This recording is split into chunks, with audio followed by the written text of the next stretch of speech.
श्रीमन्नारायण नारायण हरि हरि ओम। श्रीमन्नारायण नारायण हरि हरि ओम। श्रीमन्नारायण नारायण हरि हरि ओम। श्रीमन्नारायण नारायण हरि हरि ओम। श्रीमन्नारायण नारायण हरि हरि ओम। श्रीमन्नारायण नारायण हरि हरि ओम। श्रीमन्नारायण नारायण हरि हरि ओम। श्रीमन्नारायण नारायण हरि हरि ओम। श्रीमन्नारायण नारायण हरि हरि ओम। ओम नमः भगवते वासुदेवाय। ओम परमात्मने नमः। ओम। तब महाराज कश्यप उठे, संसर्ग क्रिया करके स्नान किया, वस्त्रों को बदला और संध्या वंदन का जो अपूर्ण कार्य था उसे पूर्ण करने में लगे। इधर दीति की जब काम वासना शांत हो गई तो उसको बड़ा पश्चाताप हुआ। वो ऋषि के पास आकर के कहने लगी कश्यप ऋषि से कि महाराज, मैंने आपका बहुत बड़ा अपराध किया, और तो और शंकर भगवान का अपराध किया। आप ऋषि हैं, लोगों को अपराध को क्षमा करते हैं। शंकर भगवान एक प्रकार से मेरे जीजाए भी हैं, वो भी हमारे अपराध को क्षमा करें, हमसे बहुत बड़ी भूल हो गई। जब वो विनय करने लगी तो कश्यप ऋषि को बहुत भयानक गुस्सा आया और वो कहने लगी, चंडिके, अमंगल नारी, अनुचित समय में तुमने अनुचित मांगनी की, मेरे समझाने पर तुमने नहीं समझा, तब उसका दंड तुझे भोगना ही पड़ेगा। भविष्यतः त्वा भद्राव भद्रे जठरा धमो, तेरे उदर में दो भयानक राक्षस पैदा होंगे जो तीनों लोकों में त्राहिमाम मचा देंगे, तीनों लोकपालों को रुलाएंगे।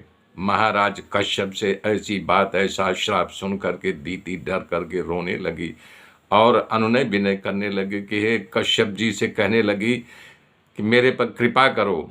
तब भगवान ने कश्यप ने कहा, मैं मचा देंगे, तीनों लोकपालों को रुलाएंगे। महाराज कश्यप से ऐसी बात, ऐसा श्राप सुन करके दीति डर करके रोने लगी और अनुनय विनय करने लगी कि हे कश्यप जी से कहने लगी कि मेरे पर कृपा करो। तब भगवान ने कश्यप ने कहा, अब तो मेरी बात झूठी नहीं हो सकती, तुझे दो राक्षस पुत्र पैदा होंगे, लेकिन तुझे पुत्रों को मारने के लिए नारायण भगवान को दो अवतार लेना पड़ेगा। तेरे पुत्र के यहाँ एक भागवत धर्म वाला पुत्र पैदा होगा जिसका बड़ा नाम होगा।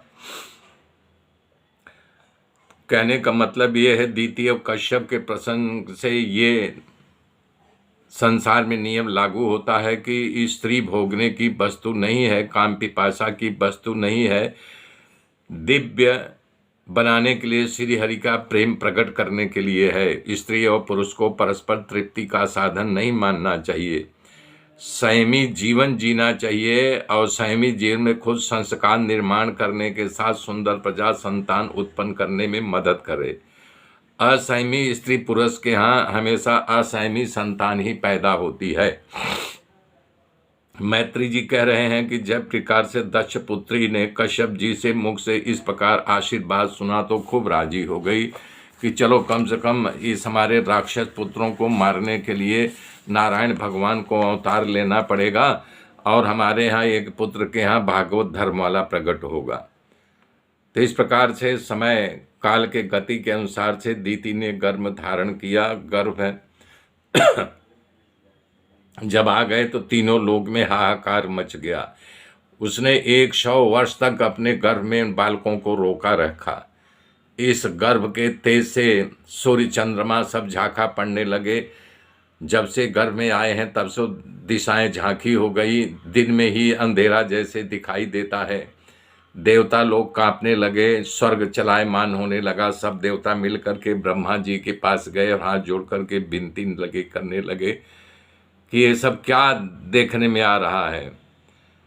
तब ब्रह्मा जी कहा कि घबराओ नहीं, सब भगवान की लीला है, वो कुछ विशेष लीला करना चाह रहे हैं। हे देवताओं, एक कथा सुनाता हूँ, सुनो।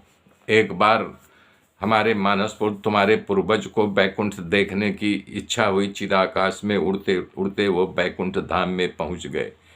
बैकुंठ धाम में जाने के लिए 7 दरवाजा होता है, एक एक करके 6 दरवाजे पार कर गए। 7वें दरवाजे पर पहुंचे तो वहाँ जय विजय 2 पहरेदार पहरा दे रहे थे। जय विजय इनको देखते ही ये दिगंबर